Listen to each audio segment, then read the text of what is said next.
Hello friends, good morning, good afternoon, good evening. So this is the latest update from KEA about the KCET 2025 option entry. So that is what I'm going to cover, and the option entry is going to start today. So this is the latest announcement. You see yesterday's 8th of July UGCET 2025 first round option entry link. So that is provided by KEA, and that is a new update.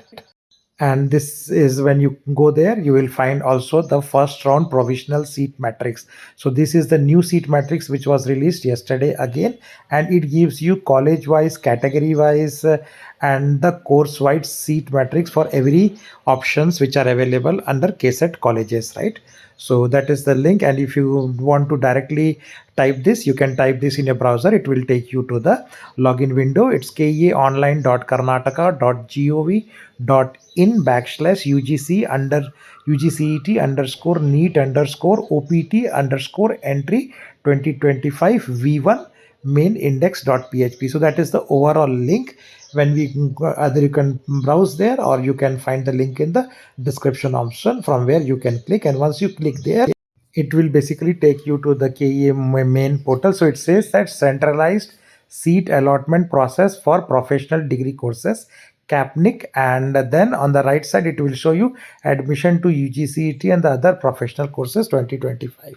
On the bottom side, you will be able to see the option entry login, and there are two options available. Either you can scan the key QR code, and second option is you can enter CET number. So you can find the QR code application number CET on your verification slip. So that is the QR code you can scan easily, or you can use your CET number.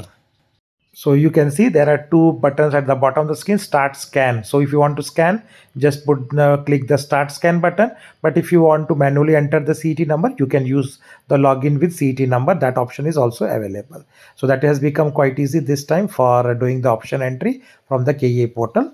So that's all I have to cover in this video. Thanks for watching, and please do subscribe channel to get updates on the KCET process, as well as the all of the college review placements and the other details.